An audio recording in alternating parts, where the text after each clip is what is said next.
আমারে তোরে মাইরে ও ভাই মারেন না ও ভাই আমারে মারেন না ও ভাই। এ আমার সে বাস্তা কো, মারবো না তো কি করবো, সে বাস্তা কো, আমার সে বাস্তা কি করেছিস? কোম্পানির জন্য টাকা রেখে দিছি ওই বাস্তার ভিতরে। বললাম তো ভাই বাস্তা ধরেই দিয়ে দিছি। বাস্তার ভিতরে কয় টাকা ছিল আপনার? আজকে সেই কোম্পানির বিল দিতে হবে, সেই জন্য 1.5 লাখ টাকা রেখে থুয়ে গেছি কোম্পানির বিল দেবো বলে। ও ভাই বাস্তার ভিতরে তো কোনো টাকা পয়সা দেখলাম না। আজ যে ভাঙড়ি নিয়ে গেছে ও তো আমাকে পরিচিত লোক, আমার মনে হয় ওর ভিতরে টাকা ছিল না। রাস্তার ভিতরে যদি টাকা থাকতো ও তো আমারে কইতো। এই ও কি তোর মার পেটের ভাই যে বাস্তায় টাকা থাকলি তোরে কয়ে দিয়ে যাবে? কিছুক্ষণ পর আমার কোম্পানির লোক আসবে মনি, আমি এত কিছু জানিও নে বুঝিও নে। টাকা কনতে আনবি তুই জানিস।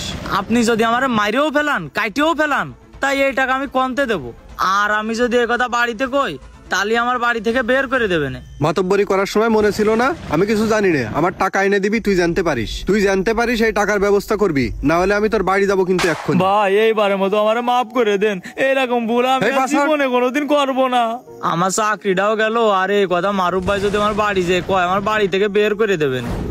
কি রে তুই আমার বারবার ফোন দিয়ে ডাকতেছিস কেন? ভাই দেখেন দিন এই টাকাগুলো কি আপনার? এই টাকা এখন তুই কনে পালি? এতক্ষণ তো জিজ্ঞেস করলাম কিছু কলি নে। ভাই সত্যি এই টাকা আমার কাছে ছিল না। তাহলে কি হয়েছে শুনেন কাহিনী। ও ভাই, আমি এই টাকাগুলো ওই প্লাস্টিকের বস্তার ভিতরে দেখিলাম, দেখি আমি লোভ